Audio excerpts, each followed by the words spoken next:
اہتمام علماء ذوی المجد والاحتشام، تمام عوام اسلام، السلام علیکم ورحمۃ اللہ تعالی وبرکاتہ۔ وعلیکم السلام ورحمۃ اللہ وبرکاتہ۔ الحمدللہ الرحمن الحنان المنان، والصلاة والسلام على سيد الإنس والجان، وعلى آله وأصحابه الذين عزروا دينه ونصروا ملته بالجنان واللسان والسنان، أما بعد، أعوذ بالله من الشيطان الرجيم، بسم الله الرحمن الرحيم، يا أيها الذين آمنوا كتب عليكم الصيام كما كتب على الذين من قبلكم لعلكم تتقون، أياما معدودات، فمن كان منكم مريضا أو على سفر فعدة من أيام أخر، آمنت بالله صدق الله العظيم۔ کمال ادب و احترام کے ساتھ بے پناہ عشق و محبت میں ڈوب کر در اللہ المکنون سے اللہ المخزون عالم ما کان و ما یکون، ہر قلب پریشان کے سرور و سکون، سید ابرار و اخیار و معانن کے مالک و مختار، حبیب پروردگار، شفیع روز شمار، ہمارے تمہارے سب کے سرکار، اللہ کے محبوب، دانائے وجود، منزہ عن عیوب، سرور کائنات، فخر موجودات، مالک ارض و سماوات، جناب احمد مصطفیٰ محمد مصطفیٰ ارواحنا فدا وصلی اللہ تعالی علیہ وسلم کی بارگاہ اقدس میں ہدیہ درود و سلام پیش فرما دیں۔ اللہم صل علی سیدنا مولانا محمد وآلہ وصحبہ وبارک وسلم، صلاۃ و سلام علیک یا سیدی یا رسول اللہ صلی اللہ علیہ وسلم۔ رفیقان اہل سنت، حاضرین مجلس، جیسا کہ آپ بخوبی جانتے ہیں کہ آج کا یہ جلسہ، آج کی یہ تقریب، آج کی یہ محفل رمضان المبارک کے آغاز سے پہلے، رمضان المبارک میں یوں تو بہت ساری عبادات ادا کی جاتی ہے، مگر دو اہم ترین عبادتیں، نمبر 1 روزہ اور نمبر 2 زکوٰۃ، ان دونوں کے مسائل پر کچھ کلام کرنے کے لیے حافظ صاحب نے مجھے حکم دیا۔ چونکہ یہ محفل مسائل شریعت کی ہے، لہذا آپ یہ امید ہرگز مت رکھنا کہ بڑی دھواں دار اور گھن گرج کے ساتھ تقریر و خطاب ہوگا، چونکہ جیسا عنوان ہوتا ہے اسی مطابق کلام اور گفتگو ہوتی ہے۔ انشاءاللہ تبارک و تعالی آنے والے وقت کے اندر عظیم عبادت روزہ اور دوسری عبادت زکوٰۃ، ان کے تعلق سے کچھ بنیادی اور اہم مسائل پیش کرنے کی میں سعادت حاصل کروں گا۔ قرآن مجید میں رب تبارک و تعالی ارشاد فرماتا ہے، کتب علیکم الصیام کما کتب علی الذین من قبلکم، خطاب ایمان والوں سے کہ اے ایمان والوں، اے مسلمانوں، تم پر روزے فرض کیے گئے جس طرح تم سے پہلے کی امتوں پر فرض کیا گیا۔ قرآن مجید میں آپ نے نماز کے تعلق سے آیت سنی ہوگی، اقیموا الصلاۃ، پہلے امر حکم دیا گیا کہ نماز قائم کرو۔ زکوٰۃ کے بارے میں کہا گیا وآتوا الزکاۃ، زکوٰۃ دو، حکم دیا، امر، اس کو امر کہتے ہیں، حکم دینا۔ اسی طرح حج کے بارے میں فرمایا وَأَتِمُّوا الْحَجَّ، حج کو پورا کرو، حکم دیا۔ مگر روزہ ایک ایسی عبادت ہے جس کے بارے میں رب تبارک و تعالی نے ماضی کا صیغہ بیان کیا، پاسٹ کا صیغہ، بھوتکال کا۔ اللہ فرماتا ہے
جاری. لہذا اس سے ہمیں یہ باتیں پتہ چلی کہ روزے کو ہر اس عمل سے بچانا چاہیے جو تقوی کے خلاف ہو.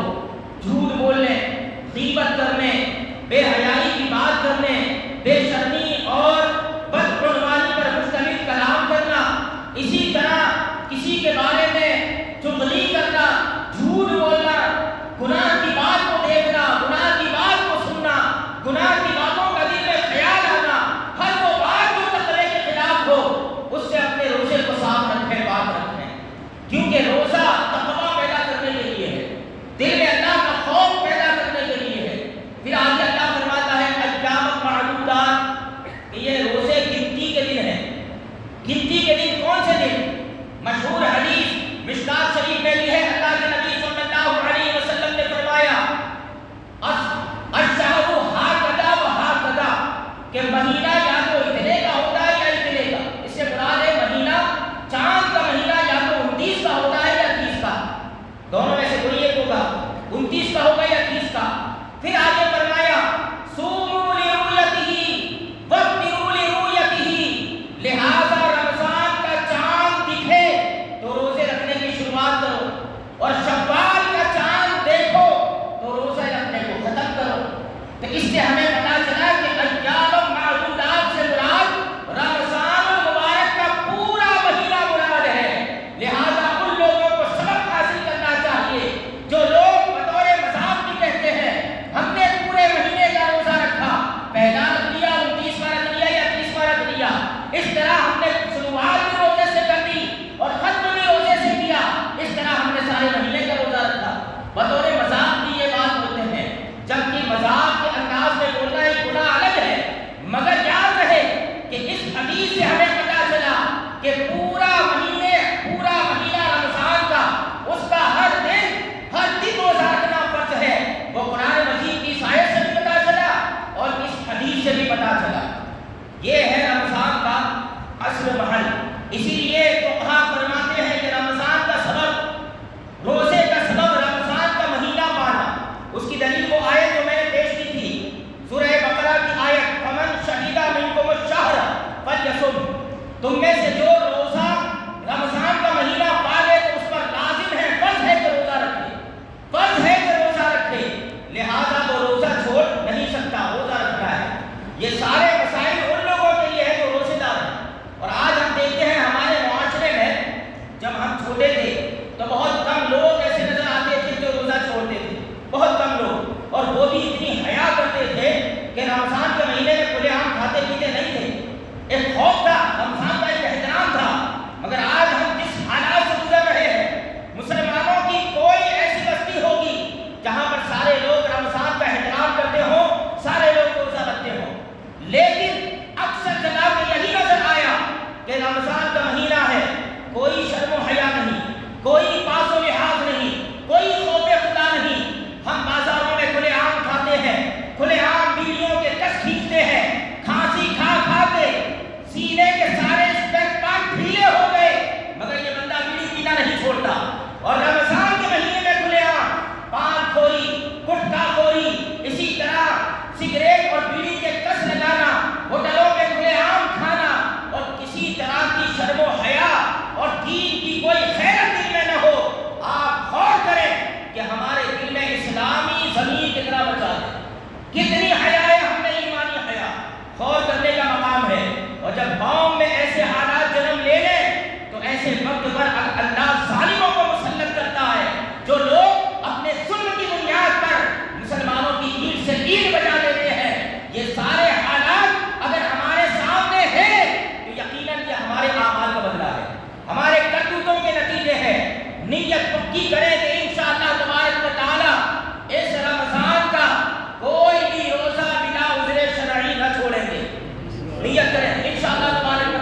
تم میں سے جو بیمار ہو، یہ مسئلہ بہت اہم ہے، یا جو سفر پر ہو تو وہ رمضان کے دنوں کے ان روزوں کو چھوڑ کر دوسرے دنوں میں قضا کر سکتا ہے۔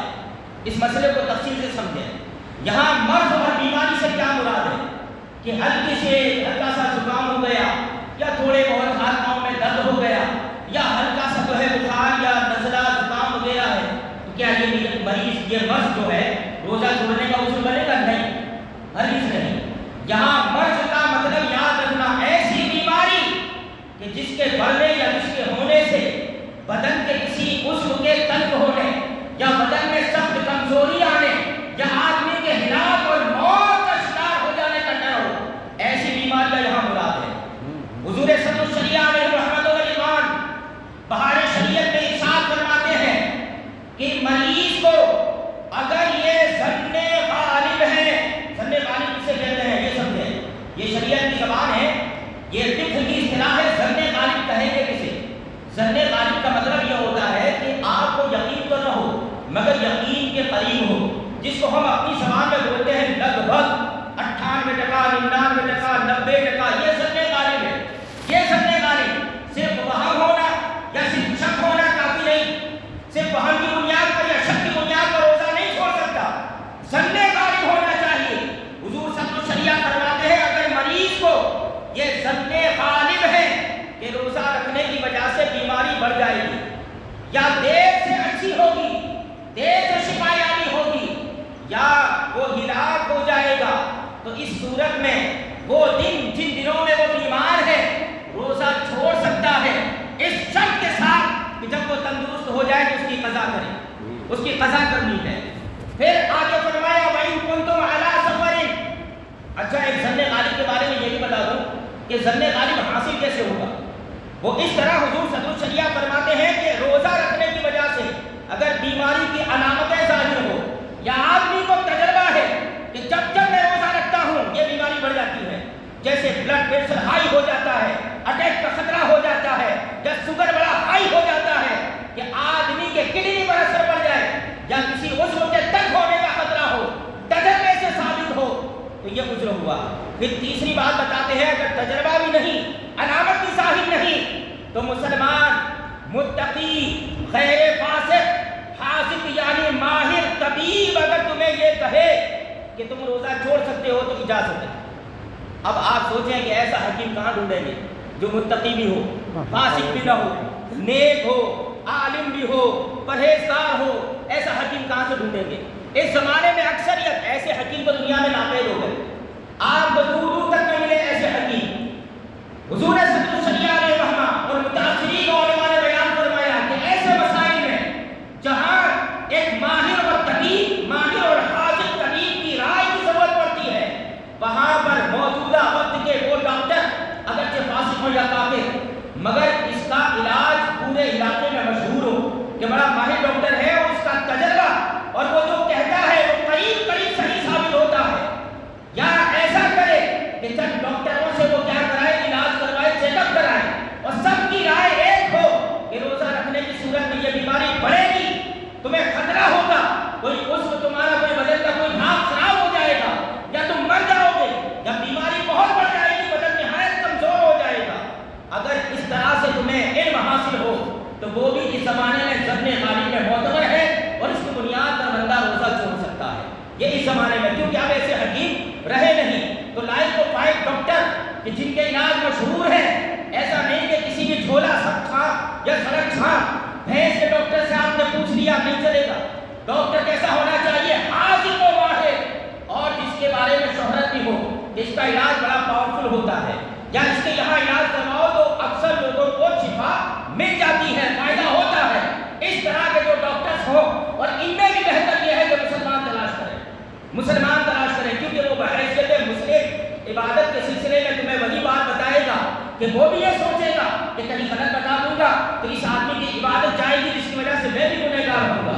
تو ایک مسلمان اتنا تو خیال رکھتا ہے کہ خود کوئی عمل نہ کرے مگر دوسرے کے عمل میں وہ رکاوٹ نہیں بنتا، اتنا تو رکھتا ہے، لہٰذا بہتر یہ ہے کہ مسلمان تلاش کرے۔ اب رہی بات یہ سفر کی، آگے فرماتا ہے وَإِن كُنتُمْ عَلَىٰ سَفَرٍ، تم سفر میں ہو۔ سفر کے بارے میں یاد رکھنا، کوئی بھی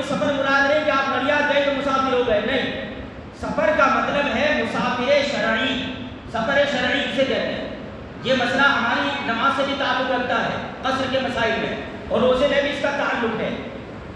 سفر شرعی کا مطلب یہ ہے کہ آدمی اپنی بستی کی آبادی سے باہر ہو اور وہاں سے 92 کلومیٹر تک متصل سفر کا ارادہ ہے، بیچ میں کہیں اسٹیپ نہیں۔ اگر آدمی کا یہ ارادہ ہے کہ یہاں سے پہلے نڈیاد جاؤں گا، خالہ کو ملوں گا، وہاں سے پھر میں بڑودہ جاؤں گا تو خودی کو سلام کر کے نکلوں گا، ان کے یہاں کھانا کھاؤں گا، پھر جا کے بھروچ یا سورت جاؤں گا، تو آپ کا یہ سفر اگرچہ 150 کلومیٹر کا ہوا مگر متصل نہیں ہے، کہیں بالکل جو ہے جڑا ہوا نہیں ہے، ٹوٹا ہوا ہے، ٹکڑے میں، اسٹیپ بائی اسٹیپ ہے، یہ نہیں چلے گا، متصل ہونا چاہیے۔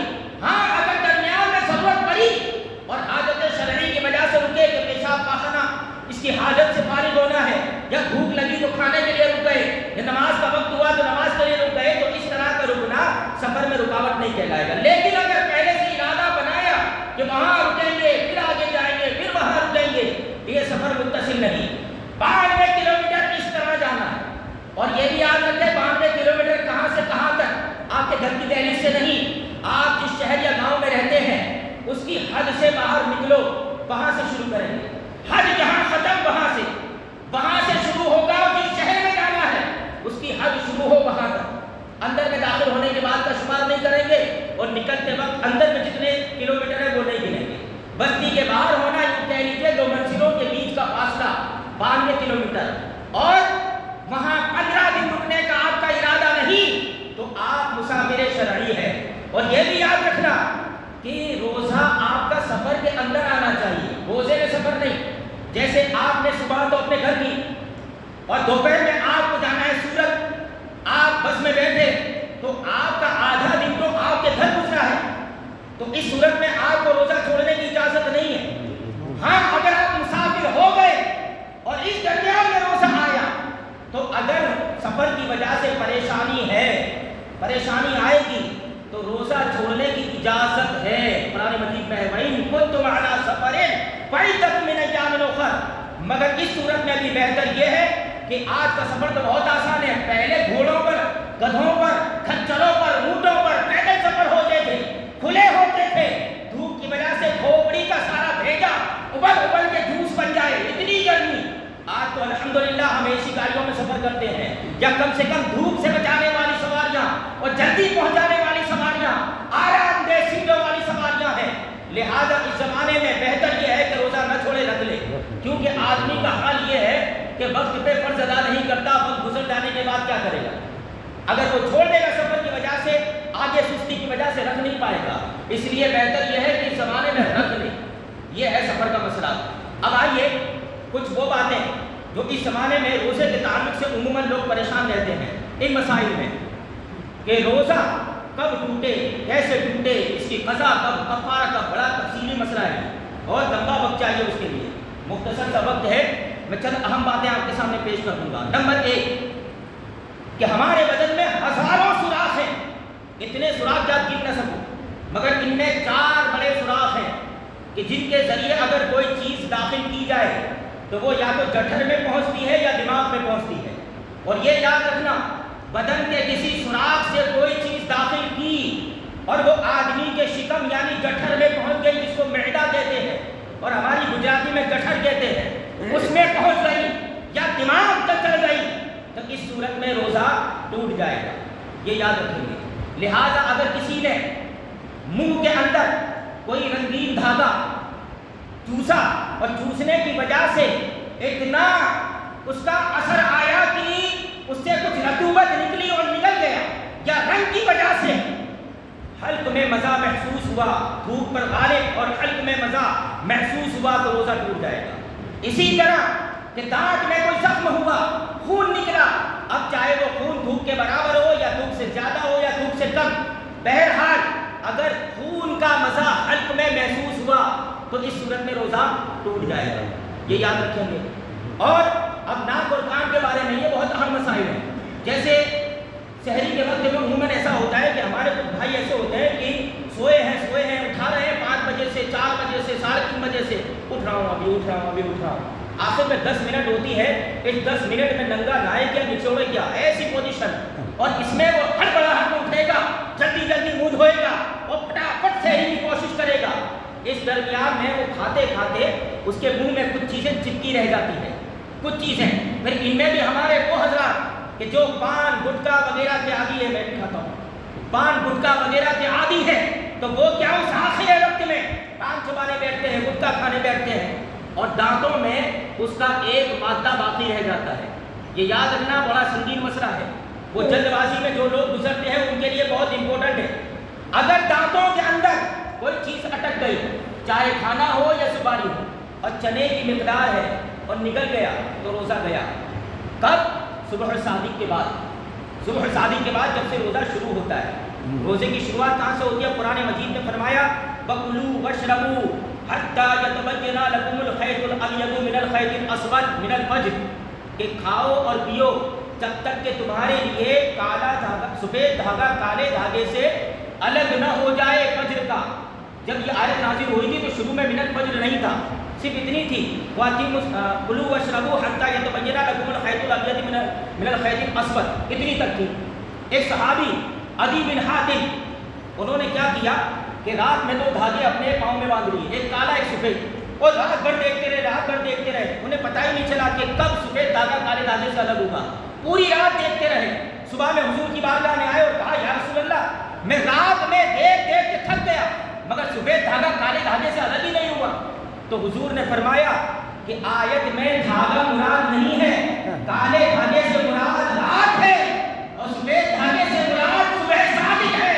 پتہ کیا چلا کہ عربی زبان جاننے والے, عربی زبان میں مہارت رکھنے والے وہ صحابہ بھی قرآن سمجھنے میں حضور کے محتاج تھے.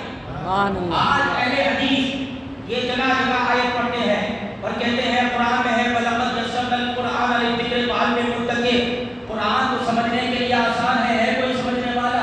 قرآن تو آسان ہے سمجھنے میں, قرآن تو آسان ہے سمجھنے میں. غلط بولتے ہیں. آیت کا صحیح ترجمہ یہ ہے, ہم نے قرآن کو یاد کرنے کے لیے آسان کر دیا. کوئی ہے یاد کرنے والا؟ یہ حافظوں کے بارے میں ہے. اگر سمجھنا اتنا آسان ہوتا تو عدی بن حاتم جیسے صحابی سمجھ جاتے, مگر اس کو سمجھنے کے لیے بھی انہیں حضور کی بارگاہ میں آنا پڑا. اس سے پتہ چلا حضور کے وسیلے کے بغیر دین بھی سمجھ میں نہ آئے, دین بھی سمجھ میں نہ آئے. بہرحال یہاں صبح صادق یہ ہے روزے کی شروعات. روزہ اسی کو کہتے ہیں کہ صبح صادق سے غروب آفتاب تک. آگے فرماتا ہے وَأَتِمُّوا الصِّيَامَ إِلَى اللَّيْلِ, اپنے روزوں کو رات تک مکمل کرو.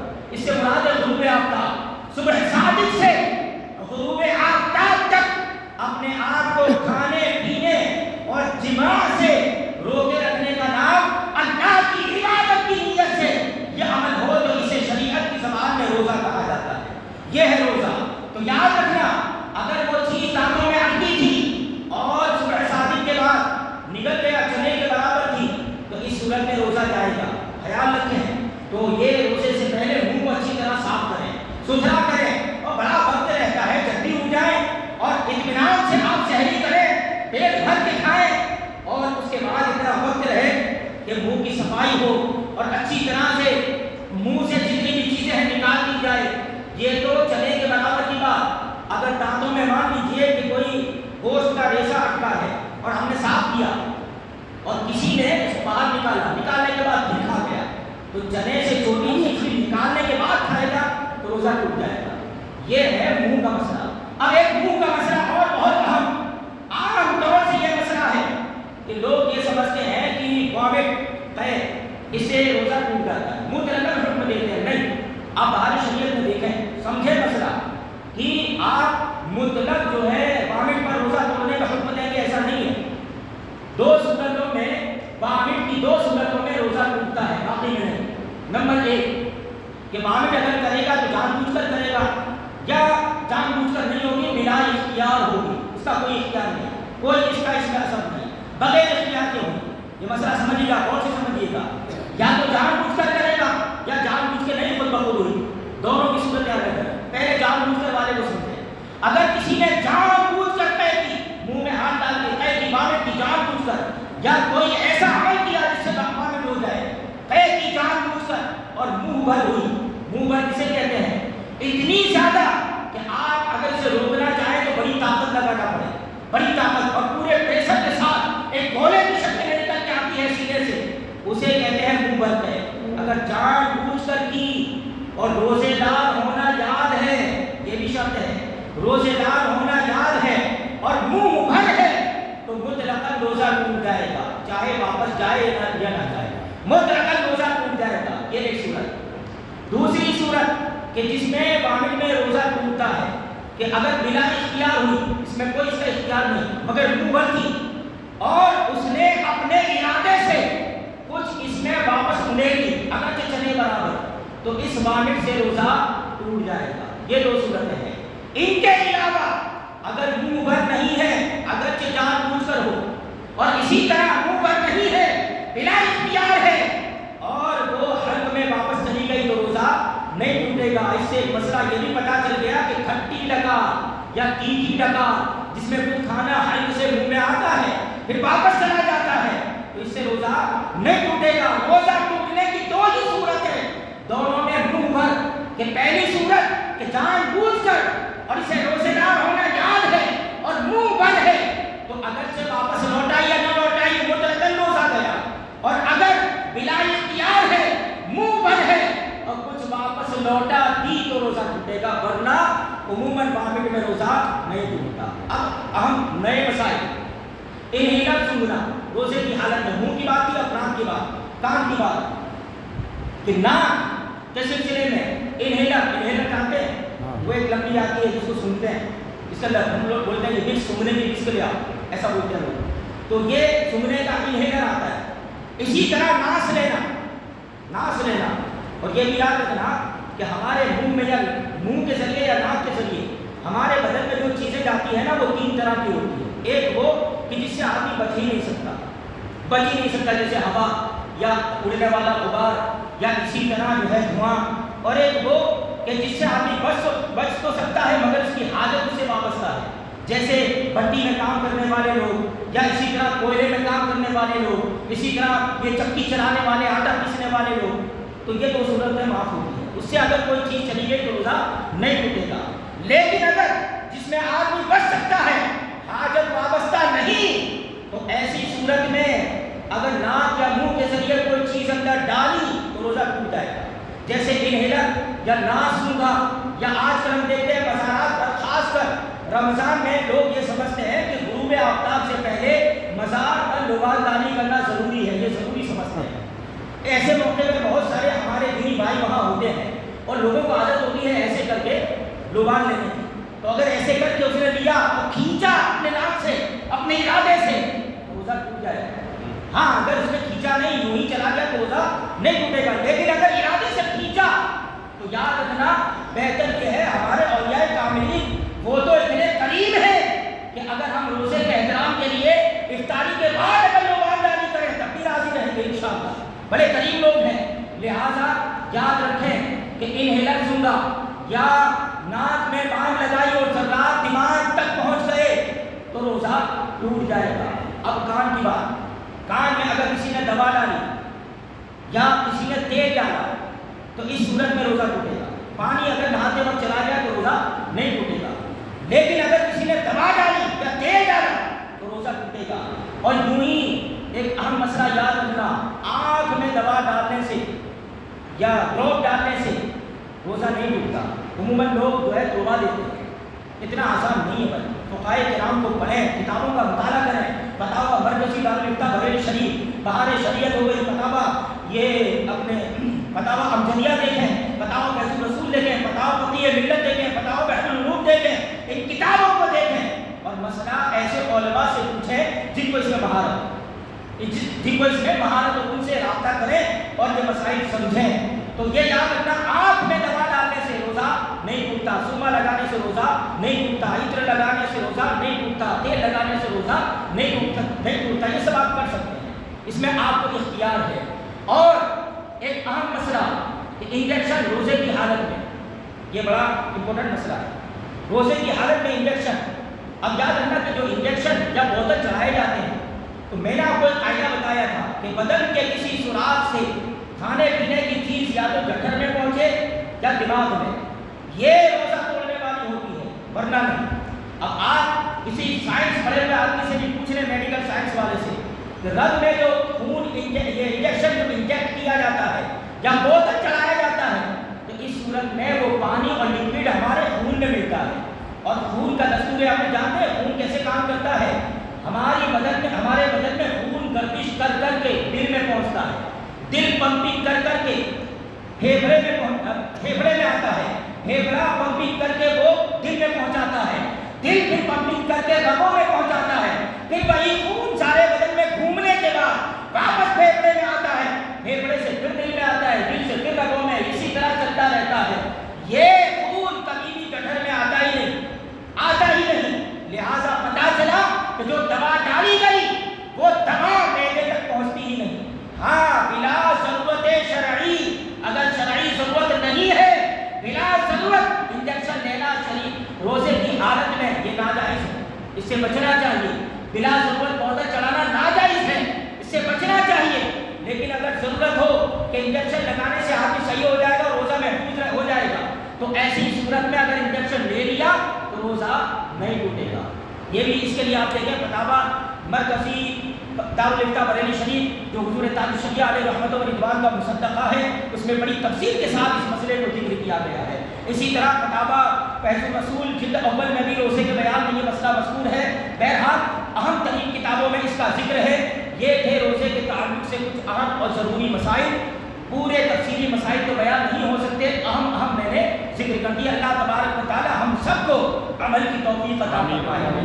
اب زکوٰۃ کے تعلق سے کچھ اہم باتیں ضرور صحیح پڑھیں۔ اللہم صلی اللہ علیہ وسلم۔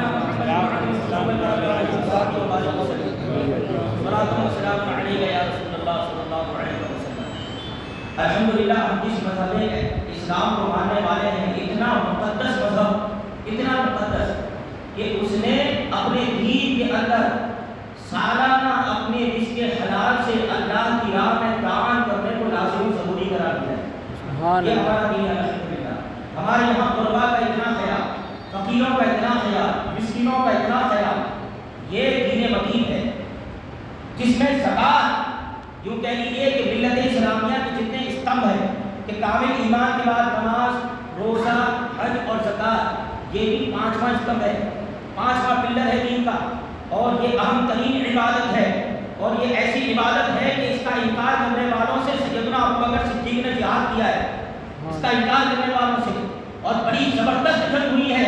حضرت ابوبکر صدیق نے یہ کہا تھا کہ حضور کے زمانے میں اگر وہ زکوٰۃ میں بچڑا بھی دیتے ہیں تب بھی میں وصول کروں گا۔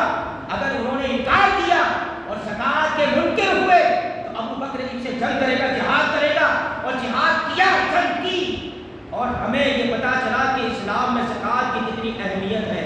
حضرت ابوبکر صدیق رضی اللہ تعالیٰ عنہ کے اس عمل پاک سے ہمیں پتا چلا کہ زکوٰۃ کتنی اہم ہے۔ بنیادی طور سے چند اہم مسائل آپ کے سامنے پیش کر دیتا ہوں، اور بات کو قریب سے قریب تک کر کے مختصر کر کے انشاءاللہ پیش کروں گا۔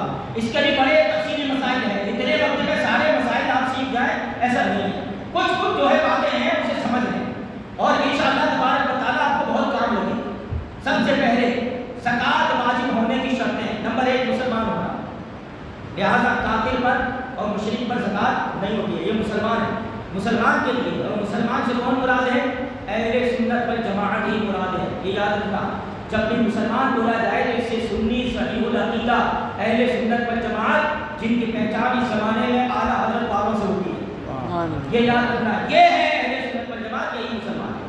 نمبر 2 عاقل ہونا، یعنی پاگل نہ ہونا، گانڈا نہ ہونا، بالغ ہونا، نابالغ پہ زکوٰۃ نہیں ہے۔ نمبر 3 نصاب کی مقدار، مال کا مالک ہونا۔ نصاب کسے کہتے ہیں؟ آپ سنا ہوگا، آپ کہتے ہیں 7.5 تولہ سونا یا 52.5 تولہ چاندی، یا اتنا پیسہ جتنے سے وہ 7.5 تولہ سونا یا 52.5 تولہ چاندی خرید سکے، اتنے پیسے کا وہ مالک ہو تو یہ نصاب کہلائے گا۔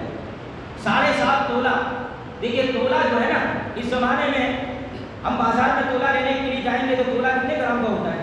10 گرام کا، 10 گرام کا ہوتا ہے، مگر یہ شرعی تولہ نہیں ہے۔ یہاں بازار میں ہندوستانی مارکیٹ کسے تولہ کہتی ہے یہ حجت نہیں ہے، شریعت نے کسے تولہ کہا یہ جاننا ضروری ہے۔ تولہ شریعت کی زبان میں اس کا صحیح نام، آج بھی آپ پرانے جتنے سونی ہیں ان سے پوچھیں کہ تولے کا صحیح وزن کیا ہے، تو وہ بتائے گا 11.666 ملی گرام، 11 گرام اور اوپر 666 ملی گرام، یہ ایک تولہ ہے۔ اس کو اگر آپ 7.5 میں ڈیوائڈ کریں گے تو کل گرام کے اعتبار سے 87 گرام سونا اور اس پر کچھ جو ہے زائد نکلتا ہے۔ اس کے آگے کی گنتی مجھے یاد نہیں، 400 کے اوپر ہے، 495 یا اس کے آس پاس، 495 ملی گرام یا اس کے آس پاس، لیکن 87 گرام یہ طے۔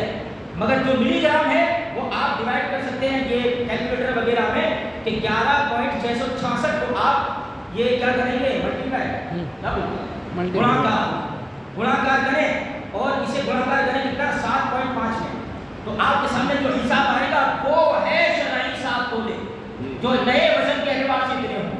نئے وزن کے اعتبار سے 8 تولہ اوپر ہو گئی، 8.5 تولہ اوپر، تو تولے سے شرعی تولہ مراد ہوگا۔ بازار میں کیا کل کو وہ تو ایک تولہ 5 گرام کو بھی کہہ سکتے ہیں، جب 11.5 کو 11.666 کو وہ 10 کر سکتے ہیں۔ اور پہلے بھی آپ دیکھیں بہت ساری چیزیں کہ 5 روپے کا پیکٹ اتنا بڑا تھا، آج 5 روپے کا پیکٹ اتنا ہو گیا، ہوا کہ نہیں ہوا؟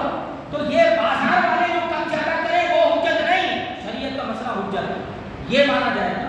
اسی طرح چاندی 52.5 تولہ، اس کو نئے وزن میں لے جاؤ تو 612 گرام تو ہوتی ہی ہے، اس کے اوپر بھی تقریباً 50 گرام کے آس پاس نکلتی ہے، تو 612 اسے بھی آپ اس طرح ملٹیپلائی کر کے چیک کر سکتے ہیں۔ مگر یاد رہے تولہ کتنا مانیں گے، 11.666 اور اس سے حساب لگائیں۔ یہ ہے اس اعتبار سے کتنے تولہ چاندی ہوتی ہے، کتنے گرام چاندی ہوتی ہے، یہ ہے شرعی نصاب۔ تو نصاب کی مقدار مال کا مالک ہونا۔ نمبر 2 کہ وہ مال جو مال نصاب ہے وہ اس کے قبضے میں بھی ہو، قبضے میں ہونا بھی ضروری ہے۔ اگر غیر کے پاس ہے، ایک مان لیجیے کسی کے پاس 1 لاکھ روپے تھے، مگر 1 لاکھ روپے کسی کو قرض دے دیے، اب وہ اس کے پاس نہیں ہے، دوسرے کے پاس ہے، اس کے پاس ہے، تو یہ یاد رکھنا کہ یہاں پر 2 مسئلے بنیں گے۔ ایک ہے نفس زکات کا قرض ہونا، یہ الگ چیز ہے، اور ادائیگی کا واجب ہونا، یہ دونوں الگ چیز ہے۔ ادائیگی کا وجوب الگ چیز ہے اور زکات کا قرض ہونا الگ چیز ہے۔ ہمارا 1 لاکھ روپیہ کسی کے پاس قرض میں پھنسا ہے تو اس حساب سے ہم مالک نصاب تو ہوئے، مگر ادائیگی کب واجب ہوگی، جب وہ واپس آئے یا اس کے 5ویں حصے پر آدمی کو ملکت مل جائے، 5 کا حصہ مل جائے تو جتنا حاصل ہوا اتنے کی زکات دی جائے گی۔ لہذا یاد رکھنا کہ قرض پر ہم نے کسی کو رقم دی ہے، اس کے مالک ہم ہی ہیں، اس پر زکات واجب ہوگی، جتنے سال اس کے قرضے میں مال پڑا رہا ہر سال کی واجب ہوگی، بشرطے کہ نصاب کی مقدار ہو۔ مالک نصاب ہو تب، اگر مالک نصاب نے کسی کو 1000 روپے دیا ہے اور اس کے پاس تھے 2000 روپے تو وہ مالک نصاب ہی نہیں، تو وہ 1000 روپے کوئی زکات نہیں۔ یہ یاد رکھنا کہ یہ مسئلہ کب ہے، جب آدمی مالک نصاب ہو اور وہ مال کسی کو دے دیا قرضے میں، تو سال بسال اس کی زکات واجب ہوگی، مگر ادائیگی کب ہوگی، جب وہ اپنے قبضے میں واپس آئے یا اس کے 5ویں حصے کا آدمی مالک ہو جائے تب، اور جتنے کا مالک ہوا اتنے کی زکات دینا اور ادائیگی واجب ہوگی۔ ہاں قرض پورے پہ ہوتی رہے گی، یہ ہے اس کا مسئلہ۔ ایسے ہی ایک اور مسئلہ اسی کے ضمن میں کہ بہت سارے لوگ بیچارے پریشان ہوتے ہیں تو اپنا کوئی مال گروی رکھ دیتے ہیں، سونا یا مکان یا دکان گروی رکھتے ہیں۔ گروی کا رواج ہے، اس کو گروہ کہتے ہیں، گروہ رکھنا، اور شریعت کی زبان میں اسے کہتے ہیں رہن۔ تو ایک ہوتا ہے گروی پر رکھنے والا، ایک ہوتا ہے گروی پہ لینے والا۔ جو چیز آپ نے گروی دی ہے اس کی زکات نہ گروی دینے والے پر ہے نہ گروہ رکھنے والے پر، دونوں میں سے کسی پہ نہیں۔ جب اصل میں گروہ ہوتا کیوں ہے، گروی رکھتے کیوں ہیں کہ کسی سے ہم نے 10 لاکھ روپے قرضہ لیا اور اس کے بدلے میں ہم نے مکان یا دکان کو گروی رکھ دیا، تو یہ کیا ہوتا ہے، گارنٹی کے طور پر ہوتا ہے کہ اگر 2 مہینے کی مدت ہے، 2 مہینے میں اگر وہ اپنا قرضہ نہیں دے پایا تو یہ آدمی کو حق ہے کہ اس کا مکان بیچ دے اور اس سے اپنا جتنا قرضہ ہے اتنا واپس لے لے، اور جو بچ جائے وہ اس کو مالک کو واپس کر دے۔ یہ گارنٹی کے طور پر ہوتا ہے، اس کا کوئی مالک نہیں ہو جاتا۔ لہٰذا یہاں پر یہ بھی یاد رکھنا کہ آدمی بغیر اجازت کے اس کو استعمال بھی نہیں کر سکتا ورنہ سود ہو جائے گا۔ اگر کسی کو سونا جو ہے کسی کے پاس گروی رکھا اور اپنی بیوی کو دے دیا، پہن شادی میں 5 تولے کا 9 رکھا ہے یا 10 رکھا ہے، کتنے لکھے کا ہے دیا، اس کی بیوی پہن نہیں سکتی۔ اگر گاڑی دی تو چلا نہیں سکتا۔ ہاں یہ ہے کہ وہاں پر کرایہ مقرر کرے، کرایہ مقرر کر کرتے اور یہ کہتے کہ اتنا کرایہ اور جتنے مہینے کا کرایہ ہوگا قرض میں سے کم کرتے چلے جائیں گے، تو اس صورت میں آدمی کا پیسہ بھی قرض میں کم ہو جائے گا اور ادھر آدمی استعمال بھی کر سکے گا۔ یہ جائز صورتیں ہیں، سود کی صورت نہ اپنائیں۔ یہ سود شریعت طیبہ میں قیامت تک کے لیے حرام ہے، اسے کوئی حلال نہیں کر سکتا، کوئی حلال نہیں کر سکتا۔ کچھ لوگ سمجھتے ہیں کہ بینک کا انٹرسٹ تو مولانا کہتے ہیں کہ جائز ہے، یاد رکھنا اسے اگر سود سمجھ کے لوگے تو حرام ہی ہے، سود تو حرام ہی ہے، حقیقت میں وہ سود نہیں ہے، وہ ہمارا مال بینک لوگوں کو لاکھوں روپے جو لون دیتی ہے کہاں سے دیتی ہے؟ ہمارا پیسہ ہوتا ہے، ہم جمع کرتے ہیں وہی دیتے ہیں، ہمارا پیسہ کام دھندے میں لگتا ہے، نفع کما کے آتا ہے، وہی انٹرسٹ کہلاتا ہے۔ لہٰذا اسے سود سمجھ کے لیں گے تو آپ کے لیے لینا جائز نہیں، ہاں اسے نفع سمجھ کے لیں۔ اگر زیادہ متقی آدمی ہے تو اسے وہاں نہ چھوڑے، لے آئے اور کسی غریب کو دے دے۔ یہ ہے گروی اور بینک کے کچھ اہم مسائل۔ بہرحال اب آگے بڑھتے ہیں کہ مال کا اپنے قبضے میں ہونا، مال نصاب کا۔ نمبر 5 یا 6 جو ہے شرط بیان ہوئی، اس کے بعد ہے کہ مال پر سال کا بیتنا، پورے سال کا، جس کو کہتے ہیں حولان حول، ایک سال بیت جائے۔ مثال کے طور پر ہمارے حافظ انس صاحب 12 ربیع الاول کو 1 لاکھ روپے کے مالک ہوئے اور 1 لاکھ روپے کے حساب سے وہ مالک نصاب ہوئے، مالک نصاب ہو جائے، کیونکہ 612 گرام چاندی آپ 1 لاکھ روپے کیا 40-50 ہزار روپے میں آسانی سے خرید سکتے ہیں۔ آج کا کیا بھاؤ ہے؟ جب بھی آپ کو نکالنا ہو اس دن کا بھاؤ ڈھونڈ لیں، اس بھاؤ کے اعتبار سے اتنے گرام چاندی کتنے کی آئے گی وہ ٹوٹل کر لیں، یہی نصاب بن جائے گا۔ روزانہ بھاؤ بدلتا رہتا ہے، لہٰذا ہم کوئی راؤنڈ فگر بیان نہیں کر سکتے۔ مثال دے سکتا ہوں کہ فرض کر لیں کہ 40,000 روپے میں 52.5 تولہ چاندی، اس کو نئے وزن کے اعتبار سے 612 گرام اور اوپر کچھ ملی گرام اتنی ہوتی ہے، اتنی اگر لے سکتا ہے، 1 لاکھ روپے کے مالک ہوئے 12 ربیع الاول شریف کو، تو آئندہ سال 12 ربیع الاول تک ان کے پاس نصاب کی مقدار مال رہا، تو یہ حولان حول ہوا، سال کا گزرنا ہوا، اب ان پر زکوٰۃ فرض ہوگی 1 سال گزرنے کے بعد۔ اسے کہتے ہیں حولان حول، سال کا بیتنا۔ اور سال میں یاد رکھنا انگریزی کیلنڈر مراد نہیں ہے، یہاں پر چاند کی تاریخ مراد ہے۔ چاند کے حساب سے دیکھیں گے کہ جس دن وہ مالک نصاب بنا، چاند کے حساب سے آئندہ سال اسی دن اگر اس کے پاس نصاب کی مقدار مال پایا گیا۔ یہاں کچھ لوگوں میں کنفیوژن رہتا ہے کہ درمیان میں اگر مال کم ہو گیا تو یہ یاد رکھنا پوری طرح سے ختم نہیں ہو جانا چاہیے، پوری طرح سے ختم نہیں ہونا چاہیے۔ ہاں اتنا ضروری ہے کہ جس دن مالک نصاب ہوا، آنے والے سال کے اسی دن بھی وہ مالک نصاب ہے، تو اس صورت میں اس پر زکوٰۃ فرض ہوگی۔ اگرچہ درمیان میں مال کم ہو گیا، پوری طرح سے ختم نہیں ہوا، کم ہوا مگر نہیں بڑھتا گیا۔ اسی طرح یہ بھی یاد رکھنا اس ضمن میں کہ ہم کو سال میں جتنی بھی چیزیں ملتی ہے، جیسے پیسہ ملا، سونا ملا، چاندی ملی، تو ہم اس کو کیسے نصاب میں کیسے اس کو جوڑیں گے؟ تو یہ یاد رکھنا ہر جنس کو ہر جنس کے ساتھ جوڑا جاتا ہے۔ اگر آپ کے پاس چاندی ہے اور سال میں آپ کو اور چاندی ملی، تو چاندی کو چاندی کے ساتھ جوڑیں، سونے کو سونے کے ساتھ جوڑیں اور روپیوں کو روپیوں کے ساتھ جوڑیں۔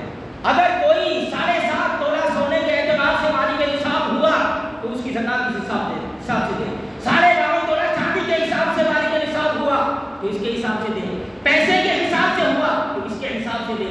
لیکن اگر کسی کے پاس نہ 7.5 تولہ سونا ہے نہ 52.5 تولہ چاندی، دونوں تھوڑا ہے، مگر دونوں کو ملانے سے اتنی رقم بن جاتی ہے کہ جس سے 7.5 تولہ سونا یا 52.5 تولہ چاندی خرید سکتا ہے، تو اس پر زکوٰۃ فرض ہوگی۔ مثال کے طور پر کسی کے پاس 1 تولہ سونا ہے اور 3 گرام چاندی ہے، دونوں کی رقم جوڑو نا تو 52.5 تولہ چاندی آرام سے خرید سکتے ہیں آپ۔ سونا بڑا مہنگا ہے نا، اس حساب سے یہاں یاد رکھنا قیمت کا گھٹنا بڑھنا مراد نہیں ہے، وزن مراد ہے، وزن۔ اور اس میں بھی ہم قیمت کون سی لیتے ہیں کہ سونے کا نصاب لیتے ہیں، جیسے کسی کے پاس 1 تولہ سونا ہے اور 20 گرام چاندی ہے، دونوں کو جوڑنے سے 52.5 تولہ چاندی کا تو حساب ہوتا ہے مگر 7.5 تولے کا نصاب نہیں بنتا۔ تو یہاں فقہا فرماتے ہیں کہ مسلمان پر واجب و ضروری ہے کہ ایسی مقدار کو پکڑے جس میں فقیروں کا فائدہ پایا جائے، جس میں فقیر کا فائدہ۔ لہٰذا اگر ہم چاندی کا نصاب بناتے ہیں تو زکوٰۃ واجب ہوتی ہے، سونے کا بناتے ہیں تو نہیں ہوتی، تو واجب ہے کہ چاندی کا بنائے کیونکہ اس میں فقیروں کا فائدہ ہے۔ یہ ہے مذہب اسلام کی جہاں فقیروں کا اتنا خیال رکھا گیا، اتنا خیال رکھا گیا۔ یہ ہے زکوٰۃ کے اہم جو ہے بنیادی وہ شرائط جن کا پایا جانا ادائیگی زکوٰۃ اور وجوب زکوٰۃ کے لیے لازم و ضروری ہے۔ اسی طرح جو مال نصاب کی مقدار ہے اس کا قرض سے آزاد ہونا، قرض یا آدمی پر اگر اتنا قرض ہے کہ قرض ادا کرے تو نصاب نہ بچے، تو اس صورت میں اگرچہ اس کے پاس 1 لاکھ روپے ہے مگر 90,000 روپے اس کے اوپر قرضہ ہے، اب 90,000 قرضہ کو دے دیتا ہے تو بچتے کتنے ہیں؟ 10,000۔ 10,000 میں کوئی بھی مالی کے نصاب نہیں بنتا، قرض کو اس میں سے مائنس کریں گے، قرض جتنا بھی ہے اس کو مائنس کیا جائے گا۔ مثال کے طور پر کسی کی سونے چاندی کی ساری رقم اور جتنا پیسہ ہے جوڑ کے 1.5 لاکھ روپیہ بنا، اور آدمی پر 20,000 روپے قرضہ ہے تو 20,000 کو مائنس کر دیں اور 1,30,000 جو رقم بنی اس کی زکات دو، قرض کو اس میں سے مائنس کیا جائے گا۔ قرض سے آزاد ہونا یہ بھی شرط ہے۔ کتنا کرم اللہ نے بندوں پہ فرمایا کہ اس کے قرض کی رقم کا انتظام اللہ تعالیٰ فرماتا ہے کہ تمہارے اوپر جتنے مال کی زکات ہوتی ہے اگر قرض ہے تو قرض کو نکال لے، قرض ادا کر دے، کیونکہ قرض کا ادا کرنا یہ حقوق العباد سے ہے اور زکات دینا یہ حقوق اللہ سے ہے۔ اللہ قریب ہے، اپنے بندے کو معاف کر دے، مگر قیامت میں کوئی بندہ بگڑ گیا اور حقوق العباد معاف نہ کیا تو آدمی کا کیا حق ہوگا؟ اس لیے حقوق العباد کے لیے حکم دیا زکات کی رقم کو اس میں سے کیا کرے؟ مائنس کرے، یہ ضروری ہے۔ اب اس کے جدید مسائل سے تعلق رکھنے والی باتیں جیسے پی ایف پروویڈنٹ فنڈ، اسی طرح فکس ڈپوزٹ جس کو ایف ڈی کہتے ہیں، اسی طرح آدمی بیمے میں رقم صرف کرتا ہے تو ان کی زکات کا کیا حکم ہوگا؟ یاد رکھنا اگر کوئی مالک نصاب ہے اور نصاب کی مقدار اس کے پاس مال ہے اور کچھ مال اس کا پروویڈنٹ فنڈ میں جمع ہوا تو یہ پروویڈنٹ فنڈ کا جو مال ہوتا ہے وہ ہمارا ہی ہوتا ہے۔ ہوتا کیا ہے کہ یہ کمپنی یا گورنمنٹ یہ قرار کرتی ہے کہ تمہاری تنخواہ 20,000 مگر ہر سال ہر مہینے 1,000 روپے یا 500 روپے تمہارے پی ایف کٹیں گے تو یہ ہماری تنخواہ کا حصہ ہے، تو اسے بھی اصل مال میں جوڑے، مگر اس کی ادائیگی کب واجب ہوگی؟ جب پورا حاصل ہو جائے گا۔ مگر بہتر یہ ہے کہ سال بسال جتنا اضافہ ہوتا ہے اس کی جو ہے زکات دیتا جائے۔ اس میں اور بھی تفصیل ہے کہ جتنی زکات دے دی اب اتنا پیسہ اس میں سے کم بھی کرنا ہے، کم بھی کرتے جانا ہے۔ یہ تفصیلی مسئلہ ہے، انشاءاللہ پھر کبھی کسی موقع سے۔ ابھی بنیادی طور سے یاد رکھیں کہ ہماری ایف ڈی جو ہے، ایف ڈی میں بھی یہ پیسہ بھی ہمارا ہے۔ اعلیٰ حضرت امام احمد رضا فتاوی رضویہ شریف جلد 4 میں فرماتے ہیں پیسہ کہیں بھی ہو، کسی کے پاس بھی رکھا ہو، کسی کے پاس بھی امانت ہو، بہرحال بندہ اس کا مالک ہے اور اس پر زکات لازم ہوگی۔ لہٰذا ایف ڈی میں پڑا ہوا پیسہ جتنا بھی ہے اس پر جو ہے زکات لازم ہوگی، مگر کب؟ جب کہ آدمی مالک نصاب ہو یا ایف ڈی کے پیسے ملانے سے مالک نصاب ہو جاتا ہے۔ جیسے اس کے پاس 30,000 روپے ہیں، 30,000 روپے میں مالک نصاب تو نہیں بنتا مگر 20,000 کی ایف ڈی ہے، دونوں کو جوڑو 50,000 بنتے ہیں، جس سے 52.5 تولہ چاندی نئے وزن کے حساب سے آپ خرید سکتے ہیں، لہذا صاحب نصاب ہے۔ اور دوسری تمام شرطیں پائی گئی تو اس پر زکات لازم ہوگی، زکات دینی ہے۔ اسی طرح پگڑی کے طور پر دیا ہوا پیسہ وہ بھی قرض میں رکھے ہوئے پیسے کی طرح ہے، ان پر بھی سال بہ سال زکات واجب ہوتی رہے گی۔ یہ ہے جدید مسائل، اور جدید مسائل میں ایک اہم مسئلہ جو زکات کی شرط بھی ہے، مال کا حاجت اصلیہ سے زیادہ ہونا۔ حاجت اصلیہ کسے کہتے ہیں؟ آدمی کو اپنی زندگی گزارنے کے لیے جن چیزوں کی ضرورت ہے ان کو حاجت اصلیہ کہتے ہیں، جیسے رہنے کا مکان یا تجارت کے لیے بنائی ہوئی دکان، اسی طرح گرمی یا ہر موسم کے کپڑے، اسی طرح سواریاں جن میں گھوڑے بھی آ گئے اور اس زمانے کی کاریں جتنی بھی سواری کی ہے چاہے کتنے بھی لاکھ کی ہو کتنے بھی کروڑ کی ہو اس پر زکات نہیں۔ ایسے ہی مشینری جو آدمی دھندا ویپار کرنے کے لیے جن چیزوں کا استعمال کرتا ہے، جیسے ٹرانسپورٹ والے جتنی گاڑیوں کے مالک ہیں تو ان گاڑیوں کی قیمت پر جو ہے زکات نہیں ہوگی، ہاں ان سے جو کرایہ اور آمدنی آتی ہے ان پر زکات ہوگی اگر وہ مالک نصاب بنے تو، قدر نصاب ہو تو۔ اگر نصاب کی مقدار نہیں ہے تو اس پہ بھی نہیں ہے۔ ایسے ہی ہماری دکانیں اگر 10 ہوں تو وہ 10 کرائے پر دے دی گئی ہیں، تو اس صورت میں بھی یاد رکھنا کہ ان دکانوں کی قیمت پہ نہیں، ان سے حاصل ہونے والی آمدنی اور کرائے پر اگر وہ مالک نصاب بن جاتا ہے تو زکات واجب ہوگی۔ اسی طرح یہ یاد رکھنا کہ کچھ لوگ پلاٹ خریدتے ہیں تو پلاٹ میں یہ یاد رکھنا پلاٹ یا فلیٹ خریدے اور تجارت کی نیت سے خریدے اور ساتھ میں اس نے اعلان بھی کر دیا، ایڈورٹائز بھی کر دی کہ اسے بیچنے کا ہے اور بیچنے کی نیت سے خریدا تو وہ مال تجارت ہے، اور مال تجارت ہونے کے اعتبار سے اس پلاٹ یا فلیٹ کی جتنی قیمت ہے اس پر زکات ہوگی۔ اگر کسی نے رہنے کے لیے خریدا کہ وہاں میں اپنا مکان بناؤں گا یا اپنے بھائی کا مکان بناؤں گا یا وہاں کچھ بڑا بزنس کروں گا، کوئی عمارت بنا کے، اور یہ زمین نہیں بیچوں گا، مگر کبھی یہ خیال آیا کہ اچھی قیمت ملی تو بیچ دوں گا، تو اتنے سے جو ہے وہ مال تجارت نہیں بنے گا۔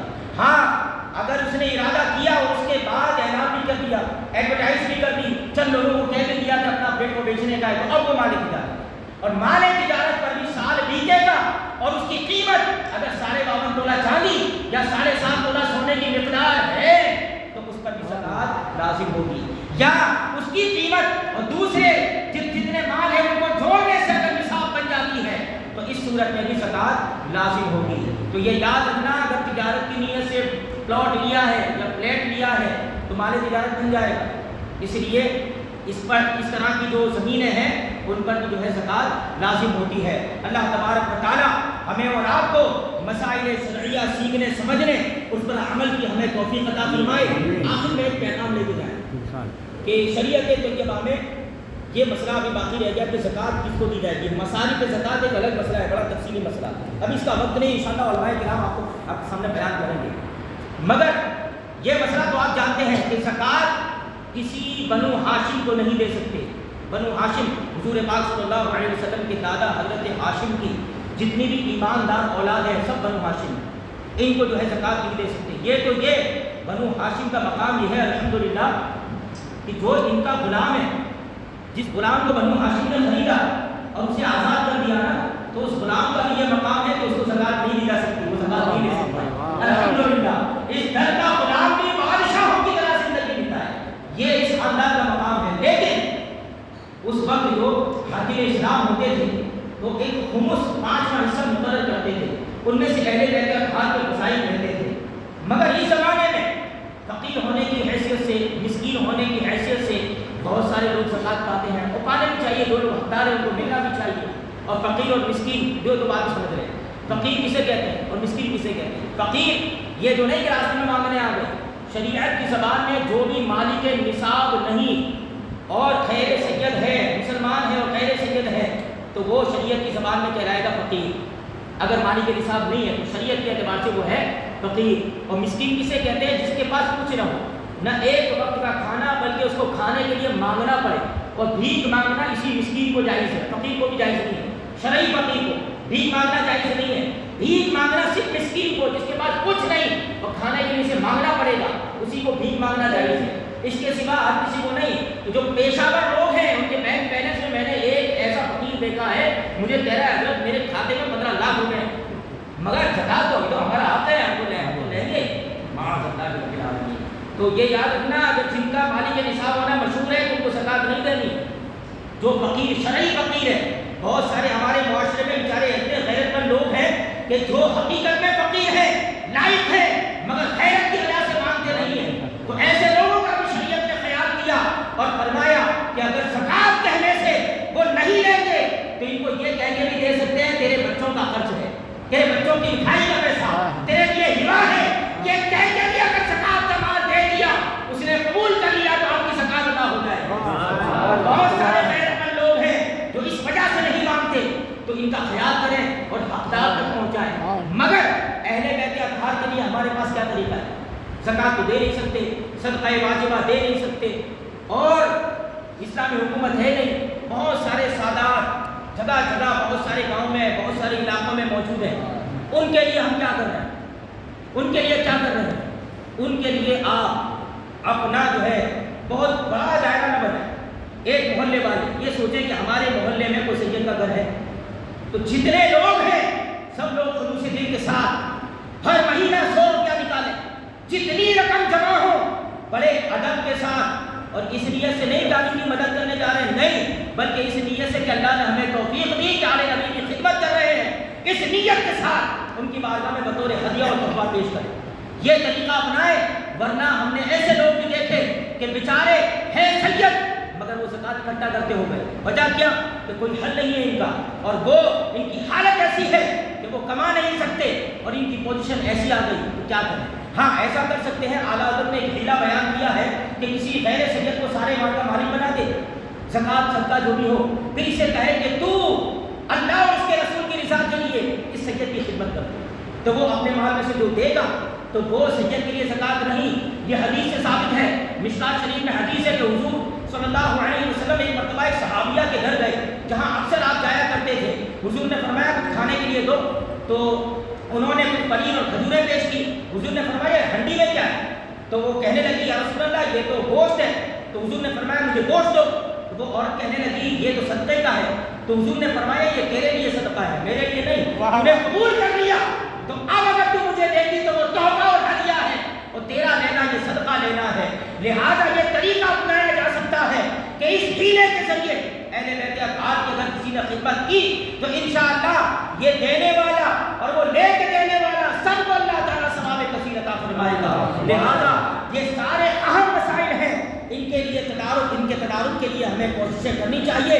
رب تبارک و تعالیٰ ہمیں اہل بیت اطہار کی سچی خدمت اور ان کی سچی محبت کی توفیق عطا فرمائے اور مسائل شرعیہ پر سختی کے ساتھ عمل کی توفیق عطا فرمائے۔ استغفر اللہ لی ولکم ولسائر المؤمنین والمؤمنات والمسلمین والمسلمات۔ السلام علیکم ورحمۃ اللہ وبرکاتہ۔